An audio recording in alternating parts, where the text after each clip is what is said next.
ಯಾವಾಗ ಕೃಷ್ಣ ತುಟಿಯಲ್ಲಿ ಕೊಳಲನ್ನಿಟ್ಟು ಊದ್ಲಿಕ್ಕೆ ಪ್ರಾರಂಭ ಮಾಡಿದ, ಈ ಕಡೆ ವೃಂದಾವನದಲ್ಲಿದ್ದ ಗೋಪಿಕಾಸ್ತ್ರೀಯರಿಗೆ ತಡ್ಕೊಳ್ಳಿಕ್ಕೆ ಸಾಧ್ಯವಾಗಲಿಲ್ವಂತೆ. ಎಲ್ರಿಗೂ ಸೆಳೆತ, ಕೃಷ್ಣನ ಕೊಳಲಿನ ಸೆಳೆತ. ಎಲ್ಲರೂ ತಮ್ಮ ಮನೆಯನ್ನು, ಗಂಡಂದಿರನ್ನು, ಅತ್ತೆ ಮಾವಂದಿರನ್ನು, ಮಕ್ಕಳನ್ನು ಎಲ್ಲರನ್ನ ಬಿಟ್ಟು ಓಡಿ ಹೋಗಿಬಿಟ್ರಂತೆ ಕೃಷ್ಣನ ಹತ್ರ. ಕೃಷ್ಣನಾದರೂ ತಾನೊಬ್ಬನೇ ಕೊಳಲನ್ನು ಊತಾ ಇದ್ದವ. ಎಲ್ಲ ಗೋಪಿಕಾಸ್ತ್ರೀಯರು ಬಂದದ್ದು ನೋಡಿ ತಾನು ಕೂಡಲೇ ಆಶ್ಚರ್ಯಪಟ್ಟ. ಹೇಳ್ತಾನೆ, ಸ್ವಾಗತಂ ವೋ ಮಹಾಭಾಗಾ ಪ್ರಿಯಂ ಕಿಂ ಕರವಾಣಿವಹ. ಓ ಸೌಭಾಗ್ಯವತಿಯರೇ, ಬನ್ನಿ. ಯಾಕೆ ಈ ರಾತ್ರಿ ಬಂದ್ರಿ? ನನ್ನಿಂದ ಏನಾಗಬೇಕಾಗಿದೆ? ಏನಾದರೂ ವೃಂದಾವನದಲ್ಲಿ ಸಂಕಟ ಬಂದಿದೆಯಾ? ಕಷ್ಟ ಬಂದಿದೆಯಾ? ಯಾತಕ್ಕೋಸ್ಕರ ಬಂದಿದ್ದೀರಿ ಅಂತ ಕೇಳ್ತಾನೆ. ನೋಡಿ, ರಾತ್ರಿ ವೇಳೆಯಲ್ಲಿ ಈ ರೀತಿ ನೀವು ಬರಬಾರದು. ರಜನ್ಯೇಶ ಮಹಾಘೋರ, ಭಯಂಕರ. ರಾತ್ರಿ ವೇಳೆಯಲ್ಲಿ ಹೆಣ್ಣು ಮಕ್ಕಳು ಈ ರೀತಿ ಮನೆ ಬಿಟ್ಟು ಬರಬಾರ್ದು. ಈಗಾಗಲೇ ಮಧ್ಯರಾತ್ರಿ ಹತ್ತಿರದಲ್ಲಿ ಬರುವಷ್ಟರ ಮಟ್ಟಿಗಾಗಿದೆ. ಅಂಥ ಸಂದರ್ಭದಲ್ಲಿ ನೀವು ಮನೆಯನ್ನೆಲ್ಲ ಬಿಟ್ಟು ಬರುವುದು ಒಳ್ಳೆಯದಲ್ಲ. ನೋಡಿ, ಯಾವತ್ತು ನಿಮ್ಮನ್ನು ಕಾಯ್ತಾ ಗಂಡಂದಿರಿದ್ದಾರೆ, ಅತ್ತೆ ಮಾವಂದಿರಿದ್ದಾರೆ, ಮಕ್ಕಳಿದ್ದಾರೆ, ಅಪ್ಪ ಅಮ್ಮಂದಿರಿದ್ದಾರೆ. ಅವರದ್ದೆಲ್ಲ ಶುಶ್ರೂಷೆಯನ್ನು ಮಾಡಬೇಕು. ನೀವು ಅವರ ಸೇವೆಯನ್ನು ಮಾಡುವುದು ನಿಮ್ಮ ಮುಖ್ಯವಾದ ಉದ್ದೇಶ. ನೋಡಿ, ಯಾವತ್ತು ಭರ್ತು ಶುಶ್ರೂಷಣಂ ಸ್ತ್ರೀಣಾಂ ಪರೋ ಧರ್ಮೋ ಹ್ಯಮಾಯಯ ತದ್ ಬಂಧೂನಾಂಚ ಕಲ್ಯಾಣಂ ಪ್ರಜಾನಾಂ ಚಾನುಪೋಷಣಂ. ಯಾವತ್ತು ಸ್ತ್ರೀಯರಿಗೆ ಉದ್ಧಾರಕ್ಕೆ ಕಾರಣವಾಗಿರುವಂತಹ ಮಾರ್ಗ ಏನು ಅಂತೇಳಿದರೆ ಪತಿಯ ಶುಶ್ರೂಷೆ, ಮಕ್ಕಳ ಶುಶ್ರೂಷೆ ಹಾಗೂ ಮನೆಯನ್ನು ಚೆನ್ನಾಗಿ ನೋಡಿಕೊಂಡು ಅಲ್ಲಿ ತಾನು ಭಗವಂತನನ್ನು ಕಾಣುವಂಥದ್ದು. ಇದು ಹೆಣ್ಮಕ್ಕಳಿಗೆ ಮುಖ್ಯವಾಗಿರುವಂಥದ್ದು. ಗಂಡನನ್ನು ಯಾವತ್ತೂ ತ್ಯಜಿಸಬಾರ್ದು. ದುಶ್ಶೀಲ, ದುರ್ಭಗ, ವೃದ್ಧ, ಜಡ, ರೋಗಿ, ಅಧನೋಪಿವ ಪತಿ ಸ್ತ್ರೀಭಿರ್ನ ಹಾತವ್ಯೋ ಲೋಕೆ ಶುಚಿ ಅಪಾತಕಿ. ಒಂದೊಮ್ಮೆ ಗಂಡ ಶೀಲ ಸರಿ ಇಲ್ಲದೆ ಇರುವವನಿರಬಹುದು, ಏನೋ ಸ್ವಲ್ಪ ಕೆಟ್ಟ ಬುದ್ಧಿ ಇರುವವನಿರಬಹುದು. ಕೆಟ್ಟ ಬುದ್ಧಿ ಇದೆ ಅಂತ ಹೇಳಿದ ಕೂಡಲೇ ಗಂಡನನ್ನು ಬಿಟ್ಟುಬಿಡಬಾರದು. ಹಾಗೆಯೇ ಅವನಲ್ಲಿ ಸಂಪತ್ತಿಲ್ಲದ ದರಿದ್ರನಿರ್ಬೋದು, ಬಡವ ಇರಬಹುದು. ಬಡವ ಆಗಿಬಿಟ್ಟ ಗಂಡ ಅಂತ ತಾನು ತ್ಯಾಗ ಮಾಡಬಾರದು. ಹಾಗೆಯೇ ಮುದುಕ ಆದ ಕೂಡಲೇ ಗಂಡನನ್ನು ತ್ಯಾಗ ಮಾಡಬಾರದು. ಅದೇ ರೀತಿ ದಡ್ಡ ಇದ್ದಾನೆ, ಯಾವುದಕ್ಕೂ ಉಪಯೋಗ ಇಲ್ಲ, ದಡ್ಡ ಅಂತೇಳಿ ಗಂಡನನ್ನು ತ್ಯಾಗ ಮಾಡಬಾರ್ದು. ರೋಗಿ ಇರಬಹುದು ಅಥವಾ ಬೇರೆ ಯಾವುದೇ ಪರಿಸ್ಥಿತಿಯಲ್ಲಿದ್ದರೂ ಕೂಡ ಗಂಡನನ್ನು ಹೆಂಡತಿ ತ್ಯಾಗ ಮಾಡಬಾರ್ದು. ಯದಿ ಅಪಾತಕಿ, ಒಂದು ಮಾತ್ರ ಹೇಳ್ತಾನೆ ಕೃಷ್ಣ. ಒಂದೊಮ್ಮೆ ಆ ಪತಿ ತಾನು ಮದ್ಯಪಾನ ಮಾಡ್ತಾನೆ ಅಂತಾದರೆ ಅಥವಾ ಬ್ರಹ್ಮಹತ್ಯಾದಿ ಮಹಾಪಾತಕಗಳನ್ನು ಮಾಡಿದ್ದ ಅಂತಾದರೆ ಅಂಥ ಸಂದರ್ಭದಲ್ಲಿ ಮಾತ್ರ ಪತಿಯನ್ನು ಬಿಡಬಹುದೇ ಹೊರತು ಉಳಿದ ಯಾವ ಸಂದರ್ಭದಲ್ಲಿಯೂ ಪತಿಯನ್ನು ಪತ್ನಿ ಬಿಡಬಾರದು, ಸ್ತ್ರೀ ಬಿಡಬಾರದು ಅಂತ ಹೇಳ್ತಾರೆ. ನೀವಾದರೂ ಪತಿಯನ್ನು ಈ ಮಧ್ಯರಾತ್ರಿಯಲ್ಲಿ ಹಾಗೆ ಬಿಟ್ಟು ಬರುವುದು ಒಳ್ಳೆಯದಲ್ಲ. ಅಲ್ಲ ಕೃಷ್ಣ, ನೀನು ನಮಗೆ ಮುಖ್ಯ ಅಂದರೆ ಶ್ರವಣಾತ್ ದರ್ಶನಾತ್ ಧ್ಯಾನಾನ್ ಮೈ ಭಾವೋನು ಕೀರ್ತನಾತ್ ನ ತಥಾ ಸನ್ನಿಕರ್ಷೇಣ ಪ್ರತಿಯಾ ತತೋ ಗೃಹಾನ್. ಕೇಳ್ರಿ ನನ್ನ ಬಗ್ಗೆ ಕೇಳಿ. ನಾನು ನಿಮಗೆ ವೃಂದಾವನದಲ್ಲಿ ಸಿಗ್ತೀನಲ್ವಾ, ಅಲ್ಲಿ ನೋಡಿ ನನ್ನನ್ನು. ಅಷ್ಟು ಮಾತ್ರ ಅಲ್ಲ, ನನ್ನನ್ನು ಧ್ಯಾನ ಮಾಡಿ, ಮನೆಯ ಕೆಲಸ ಮಾಡಬೇಕಾದ್ರೆ ಕೃಷ್ಣನ ಚಿಂತನೆಯನ್ನು ಮಾಡಿ. ಈ ರೀತಿ ನನ್ನ ಕಥೆಯನ್ನು ಶ್ರವಣ ಮಾಡುವುದರಿಂದ, ನನ್ನ ಮೂರ್ತಿಯನ್ನು ದರ್ಶನ ಮಾಡುವುದರಿಂದ, ನನ್ನನ್ನು ಧ್ಯಾನ ಮಾಡುವುದರಿಂದ, ನನ್ನ ಬಗ್ಗೆ ಹೇಳುವುದರಿಂದ ನೀವು ನನ್ನನ್ನು ಹೊಂದುತ್ತೀರಿ ಹೊರತು ನನ್ನ ಹತ್ತಿರವೇ ಇದ್ದರೆ ನನ್ನನ್ನು ಹೊಂದುವುದಿಲ್ಲ. ಯಾವತ್ತು ನಮ್ಮಲ್ಲಿ ಇದೆಯಲ್ವಾ, ಹತ್ತಿರ ಇದ್ದಷ್ಟು ಜಿಗುಪ್ಸೆ ಬರುವುದು ಹೆಚ್ಚು. ದೂರ ಇದ್ದರೆ ಯಾವತ್ತು ಚಂದ ಇರ್ತದೆ, ಹತ್ತಿರ ಬಂದಷ್ಟು ಕೂಡ ಯಾವತ್ತು ಹಳಸ್ಲಿಕ್ಕೆ ಶುರುವಾಗುತ್ತೆ. ಆ ರೀತಿ ನನ್ನ ಹತ್ತಿರ ಇದ್ದರೆ ನಿಮಗೆ ಇಷ್ಟು ಭಕ್ತಿ ಬರುವುದಿಲ್ಲ, ಅದಕ್ಕೆ ಹೋಗ್ರಿ ಮನೆಗೆ ಹೋಗಿ ಅಂತ ಕೃಷ್ಣ ಹೇಳ್ತಾನೆ. ಅವರೆಲ್ಲರೂ ಕೂಡ ತಲೆ ತಗ್ಗಿಸಿದ್ರಂತೆ. ತಾವು ಕಾಲಿನಿಂದ ನೆಲವನ್ನು ಗೀರ್ಲಿಕ್ಕೆ ಶುರು ಮಾಡಿದ್ರಂತೆ ಉಗುರಿನಿಂದ.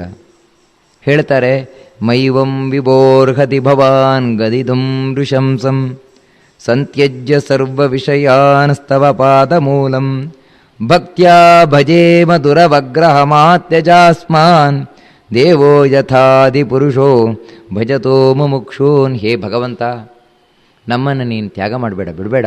ಯಾಕಂತ ಹೇಳಿದರೆ ನಾವು ಭಕ್ತಿಯಿಂದ ನಿನ್ನನ್ನು ಆರಾಧನೆ ಮಾಡಲಿಕ್ಕೆ ಬಂದವರೇ ಹೊರತು ಕಾಮುಕರಾಗಿ ರಾತ್ರಿಯಲ್ಲಿ ನಾವು ಬಂದವರಲ್ಲ. ಭಕ್ತಿಯಿಂದ ಭಗವಂತ ಅಂತ ನಾವು ಬಂದವರು. ಅಂಥ ನಮ್ಮನ್ನು ನೀನು ತ್ಯಾಗ ಮಾಡೋದು ಒಳ್ಳೆಯದಲ್ಲ. ನೀನೇನು ಹೇಳಿದೆ, ಪತಿಯ ಶುಶ್ರೂಷೆ ಮಾಡುವುದೇ ನಿಮಗೆ ಮುಖ್ಯವಾಗಿರುವಂಥದ್ದು ಅಂತ. ಹೌದು, ಪತಿಯ ಶುಶ್ರೂಷೆ ಯಾಕೆ ಮಾಡಬೇಕು ಕೇಳ್ತಾರೆ ಅವರು. ಪತಿ ಶುಶ್ರೂಷೆ ಯಾಕೆ ಮಾಡಬೇಕು? ಗಂಡನ ಚಾಕ್ರಿ ಯಾಕೆ ಮಾಡಬೇಕು? ಗಂಡನೊಳಗೆ ದೇವರು ಕೂತ್ಕೊಂಡಿದ್ದಾನೆ ಅಂತ ನೀವೇನು ಹೇಳುದು ತಾನೆ? ಗಂಡನೊಳಗೆ ದೇವರಿದ್ದಾನೆ. ಅದಕ್ಕಾಗಿ ಗಂಡನ ಶುಶ್ರೂಷೆ ಅಂತ ಹೇಳಿದ್ರೆ ದೇವರ ಶುಶ್ರೂಷೆ ಅಂತ, ದೇವರ ಪೂಜೆ ಅಂತ ತಿಳಿದು ಮಾಡಬೇಕು ಅಂತ ತಾನೆ. ಅಂಥ ದೇವರೇ ಕಣ್ಮುಂದೆ ಇರಬೇಕಾದ್ರೆ ಇನ್ನು ಆ ಗಂಡನನ್ನು ಇಟ್ಕೊಂಡು ಏನು ಮಾಡೋಣ ಅಂತ ಹೇಳ್ತಾರೆ. ಅದಕ್ಕಾಗಿ ನಿನ್ನ ಬಳಿ ಬಂದಿದ್ದೇವೆ ನಾನು ಅಂತ ಹೇಳಿ ಅವರೆಲ್ಲರೂ ಕೂಡ ಪ್ರಾರ್ಥನೆಯನ್ನು ಮಾಡಿಕೊಳ್ತಾರೆ. ಭಗವಂತನಾದರೂ ಹಿಂದೆ ಈ ಗೋಪಿಕಾ ಸ್ತ್ರೀಯರಿಗೆ ಕಾತ್ಯಾಯನಿ ವ್ರತವನ್ನು ಮಾಡಿದಾಗ ಮಾತು ಕೊಟ್ಟಿದ್ದ, ನಾನು ನಿಮ್ಮ ಆಸೆಯನ್ನು ಪೂರ್ಣೆ ಮಾಡ್ತೇನೆ ಅಂತ. ಅದಕ್ಕೋಸ್ಕರ ಅವರ ಈ ಪ್ರಾರ್ಥನೆಯನ್ನು ಮನ್ನಿಸಿದ. ಆಯಿತು, ಇವತ್ತು ರಾತ್ರಿ ನಿಮ್ಮೊಟ್ಟಿಗೆ ನಾನು ವಿಹರಿಸ್ತೇನೆ ಅಂತ ಹೇಳಿ ಭಗವಂತ ತಾನು ಆ ಎಲ್ಲ ಗೋಪಿಕಾ ಸ್ತ್ರೀಯರೊಂದಿಗೆ ವಿಹರಿಸಲಿಕ್ಕೆ ನಿರ್ಧಾರವನ್ನು ಮಾಡಿದ್ನಂತೆ. ಒಬ್ಬೊಬ್ಬ ಗೋಪಿಕಾ ಸ್ತ್ರೀಯರ ಬಳಿ ಒಂದೊಂದು ರೂಪವನ್ನು ತೊಟ್ಟು ಭಗವಂತ ತಾನು ವಿಹರಿಸಲಿಕ್ಕೆ ಪ್ರಾರಂಭ ಮಾಡಿದ್ನಂತೆ. ಎಲ್ಲ ಗೋಪಿಕಾ ಸ್ತ್ರೀಯರಿಗೆ ಆನಂದವೋ ಆನಂದ ಅಂತೆ. ಎಲ್ಲರೂ ಕೂಡ ಕೃಷ್ಣನೊಂದಿಗೆ ತಾವು ವಿಹರಿಸಲಿಕ್ಕೆ ಪ್ರಾರಂಭ ಮಾಡಿದ್ರಂತೆ. ಈ ರೀತಿ ವಿಹರಿಸ್ತಾ ಇರಬೇಕಾದ್ರೆ ಏವಂ ಭಗವತ ಕೃಷ್ಣ ಲಬ್ಧಮಾನ ಮಹಾತ್ಮನಃ ಸ್ವಾತ್ಮಾನಂ ಮೀಲಿರೇ ಸ್ತ್ರೀಣಾಂ ಮಾನಿನ್ಯೋಭ್ಯಧಿಕಂ ಭುವಿ. ಈ ರೀತಿ ಯಾವಾಗ ಕೃಷ್ಣ ತಮಗೆ ಸಿಕ್ಕಿಬಿಟ್ಟ ಕೂಡಲೇ ಬಂದದ್ದೇ ಜಂಬ ಅಂತೆ. ಏನಂತ ಹೇಳಿದ್ರೆ, ನಮಗಿಂತ ಉತ್ತಮರಾದ ಸ್ತ್ರೀಯರು ಜಗತ್ತಿನಲ್ಲಿ ಯಾರೂ ಇಲ್ಲ ಅಂತ. ಯಾಕಂದರೆ ಕೃಷ್ಣನೇ ಸಿಕ್ಬಿಟ್ಟ ನಮಗೆ, ಅಂತೂ ಇಂತೂ ಮಾಡಿ ಕೃಷ್ಣನನ್ನು ವಶ ಮಾಡ್ಕೊಂಡ್ಬಿಟ್ಟು ಅಂತ ಅವರಿಗೆ ಜಂಬ ಬಂತಂತೆ. ಯಾವಾಗ ಜಂಬ ಬಂತು ನಂತರ ಕೃಷ್ಣ ಇಲ್ಲ ಅಲ್ಲಿ. ಮೊದಲು ನೋಡ್ದ, ಆದರೆ ಬರ್ತಾ ಬರ್ತಾ ಬರ್ತಾ ಇವರು ಕೃಷ್ಣನ ಹತ್ರನೇ ಚಾಕರಿ ಮಾಡಿಸ್ಲಿಕ್ಕೆ ಶುರು ಮಾಡಿದರು. ಕೃಷ್ಣನೊಟ್ಟಿಗೆ ಆಟ ಆಡ್ತಾ ಇವರು ಒಬ್ಬೊಬ್ರು ಕೂಡ ಕೃಷ್ಣ ನಂದು ಆ ಕೆಲಸ ಮಾಡು, ಈ ಕೆಲಸ ಮಾಡು, ಈ ರೀತಿ. ಕೃಷ್ಣ ನೋಡುದ, ಓ ಇವರು ಏನು ತಿಳ್ಕೊಂಡಿದ್ದಾರೆ ಅಂದರೆ ಇವರ ರೂಪಕ್ಕೆ ಮರುಳಾಗಿ ನಾನು ಇವರಿಂದ ಬಿದ್ದಿದ್ದೇನೆ ಅಂತ ತಿಳ್ಕೊಂಡಿದ್ದೇನೆ ಅಂತ ಹೇಳಿ ತಾನು ಕೂಡಲೇ ಅದೃಶ್ಯನಾಗ್ಬಿಟ್ಟ. ನೋಡ್ತಾ ಇದ್ದಾಗೆ ಕೃಷ್ಣ ಇಲ್ಲವೇ ಇಲ್ಲ, ಅಂತರ್ಧಾನ. ಅಂದರೆ ಯಾವಾಗ ಅಹಂಕಾರ ಬಂತು ಅಲ್ಲಿ ದೇವರಿಲ್ಲ, ದೇವರಿಗೂ ಅಹಂಕಾರಕ್ಕೂ ತದ್ವಿರುದ್ಧ. ಕೂಡಲೇ ಎಲ್ಲ ಆಶ್ಚರ್ಯ ಆಗಿಬಿಡ್ತು. ಎಲ್ಲರೂ ಅಯ್ಯೋ ಕೃಷ್ಣ ಇಲ್ಲ ಕೃಷ್ಣ ಇಲ್ಲ, ಎಲ್ಲೋದ ಅಂತ ತಾವು ಪರಸ್ಪರವಾಗಿ ಸೇಳ್ತಾರೆ. ನೀನು ನೋಡಿದ್ಯಾ? ಎಲ್ಲರೂ ಕೇಳ್ತಾರೆ, ಇಲ್ಲ ನನ್ನೊಟ್ಟಿಗೆ ಕೃಷ್ಣ ಇದ್ದ ಅದೃಶ್ಯನಾದ, ನನ್ನೊಟ್ಟಿಗಿದ್ದ ಅದೃಶ್ಯನಾದ. ಈ ರೀತಿ ಪ್ರತಿಯೊಬ್ಬರು ಕೂಡ ಪರಸ್ಪರವಾಗಿ ಮಾತಾಡ್ಕೊಂಡು ಏನು ಅಂತ ಗೊತ್ತಾಗದೆ ನೋಡ್ತಾ ಇದ್ದಾರೆ. ಅವಾಗ ಒಬ್ಳು ಹೇಳ್ತಾಳೆ, ಇಲ್ಲಿ ನೋಡು ಕೃಷ್ಣನ ಪಾದದ ಚಿಹ್ನೆ ಒಂದು ಇನ್ನೊಬ್ಳು ಗೋಪಿಕಾಸ್ತ್ರೀಯೊಟ್ಟಿಗಿದೆ, ಇವಳು ಕರ್ಕೊಂಡೋಗಿರ್ಬೇಕು ಕೃಷ್ಣನನ್ನು ಅಂತ ಹೇಳಿ ಆ ಹೆಜ್ಜೆಯ ಗುರುತನ್ನು ಹಿಂಬಾಲಿಸಿಕೊಂಡು ಹೋದ್ರಂತೆ. ಅಲ್ಲಿ ಹೋದರೆ ಸ್ವಲ್ಪ ಹೊತ್ತಾದ ಮೇಲೆ ಕೃಷ್ಣನ ಒಬ್ಬನದ್ದು ಮಾತ್ರ ಹೆಜ್ಜೆ ಗುರುತಿದೆಯಂತೆ. ನೋಡು ಇಲ್ಲಿ ಕೃಷ್ಣ ಅವಳನ್ನು ಎತ್ಕೊಂಡು ಹೋದ ಕೃಷ್ಣ. ಸರಿ, ಸ್ವಲ್ಪ ಮುಂದೆ ಹೋಗ್ತಾ ಇದ್ದಾಗೆ ಅಲ್ಲಿ ಹೂವೆಲ್ಲ ಚೆಲ್ಲಿದೆಯಂತೆ. ನೋಡು ಕೃಷ್ಣ ಇಲ್ಲ, ಅವಳಿಗೆ ಹೂ ಮುಡಿಸಿದ್ದಾನೆ. ಇನ್ನೂ ಮುಂದೆ ಹೋಗ್ತಾರೆ. ಇನ್ನು ಮುಂದೆ ಬಹಳ ಸ್ವಲ್ಪ ಹೊತ್ತು ಕೂಡಲೇ ಅವಳೊಬ್ಳು ಹತ್ಕೊಂಡು ಕೂತಿದ್ದಾಳೆ. ನೀನಾ ಕಳ್ತಾ ಇದೆಯಾ? ಕೃಷ್ಣ ನನ್ನನ್ನು ಇಲ್ಲಿ ಹೊತ್ತಾಕೋದ ಅಂತ ಹೇಳಿದೆ. ನಾನು ಕೃಷ್ಣನೊಂದಿಗೆ ಬಂದೆ, ಸ್ವಲ್ಪ ದೂರ ಆದ ಕೂಡಲೇ ಕೃಷ್ಣನಿಗೆ ಹೇಳಿದೆ, ಕೃಷ್ಣ ನನಗೆ ಕಾಲು ನೋವಾಗುತ್ತಾ ಇದೆ, ನನ್ನ ನಿನ್ನ ಎತ್ಕೋ ಅಂತ. ಅಂದರೆ ನೋಡಿ ಕೃಷ್ಣನನ್ನು ಯಾವ ರೀತಿ ತಿಳ್ಕೊಂಡ್ರು ಅಂತ. ಕೃಷ್ಣನನ್ನು ಎತ್ಕೊಂಡ. ಸ್ವಲ್ಪ ಹೋದ ಕೂಡಲೇ ಅಲ್ಲಿ ಹೂವಿತ್ತು. ಕೃಷ್ಣ ನನಗೆ ಹೂ ಮುಡಿಸು ಅಂತ ಹೇಳಿದೆ. ಅವನು ಹೂ ಮುಡಿಸಿದ. ಮತ್ತು ಸ್ವಲ್ಪ ದೂರ ಹೋಗಿ ನನ್ನನ್ನು ಕೆಳಗೆ ಬೀಳಿಸಿ ಕೃಷ್ಣ ಅದೃಶ್ಯನಾಗೋದ. ಈ ರೀತಿ ನಾನು ಕೂಡ ಕೃಷ್ಣನನ್ನು ಹುಡುಕ್ತಾ ಇದ್ದೇನೆ, ಎಲ್ಲಿದ್ದಾನೆ ಕೃಷ್ಣ ಅಂತ ಆ ಗೋಪಿಕಾ ಸ್ತ್ರೀಯು ಕೂಡ ಹೇಳ್ತಾನೆ. ಎಲ್ಲ ಗೋಪಿಕಾ ಸ್ತ್ರೀಯರು ಕೂಡ ಸೇರಿದ್ರು. ಏನು ಮಾಡೋಣ, ಕೃಷ್ಣ ಇದ್ದಾನೆ, ಕೃಷ್ಣ ನಮ್ಮ ಕೈ ಬಿಡುವುದಿಲ್ಲ ಅಂತ ನಾವು ಈ ಮಧ್ಯರಾತ್ರಿಯಲ್ಲೂ ನಂಬಿ ಬಂದವು. ಕೃಷ್ಣ ಅರ್ಧರಾತ್ರಿಯಲ್ಲೇ ಕೈ ಕೊಟ್ಟು ಹೋದ. ಎಲ್ಲಿಂದ ಕೃಷ್ಣನನ್ನು ಹುಡ್ಕೋಣ? ಎಲ್ಲಿಯವರೆಗೆ ಚಂದ್ರನ ಬೆಳದಿಂಗಳು ಬೀಳುತ್ತದೋ ಅಲ್ಲಿಯವರೆಗೆ ಹೋದರಂತೆ ಕಾಡಿನಲ್ಲಿ. ಮುಂದೆ ಚಂದ್ರನ ಬೆಳದಿಂಗಳು ಬೀಳದ ಕಾಡು. ಏನು ಮಾಡೋದು, ಮುಂದೆ ಹೋಗ್ಲಿಕ್ಕಿಲ್ಲ. ವಾಪಸ್ ಮನೆಗೆ ಹೋಗೋಣ ಕೇಳ್ತಾರೆ, ಮಧ್ಯರಾತ್ರಿ ಎಲ್ಲಿಗೆ ಹೋಗಿದ್ರಿ ಅಂತ. ಏನು ಅಂತ ಉತ್ತರ ಕೊಡೋಣ ಗೊತ್ತಾಗಲಿಲ್ವಂತೆ ಅವರಿಗೆ. ಎಲ್ಲರೂ ಕೂಡ ಒಟ್ಟಿಗೆ ಸೇರಿದ್ರಂತೆ. ನಮಗಿವಾಗ ಗತಿ ಕೃಷ್ಣ ಒಬ್ಬನೇ. ಕೃಷ್ಣನನ್ನೇ ಬಿಟ್ಟು ಇನ್ಯಾರನ್ನೂ ನಾವು ಸ್ಮರಣೆ ಮಾಡಿ ಪ್ರಯೋಜನ ಇಲ್ಲ.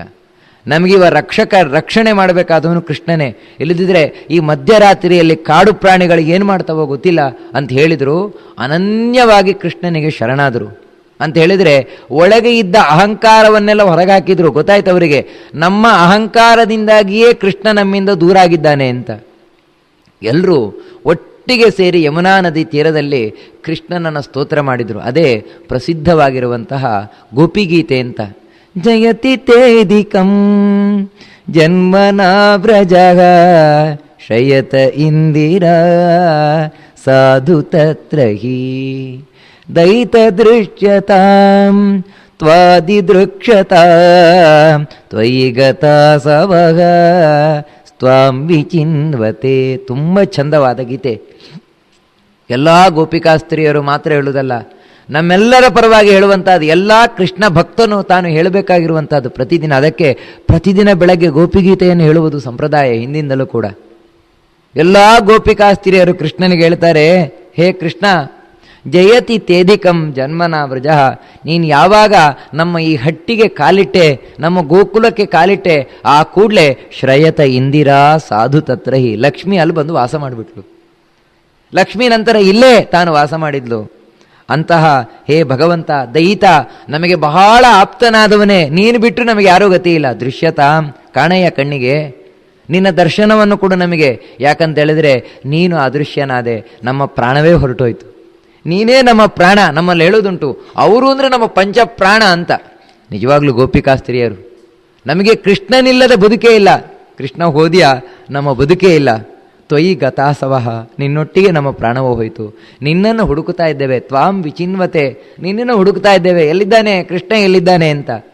ವ್ರಜ ಜನಾರ್ತಿಹನ್ ವೀರಯೋಷಿತ ನಿಜ ಜನಸ್ಮಯ ಧ್ವಂಸನ ಸ್ಮಿತ ಭಜ ಸಖೇ ಭವೇ ಕಿಂಕರಿ ಸ್ಮನೋ ಜಲರುಗಾನನಂ ಚಾರು ದರ್ಶಯನ್.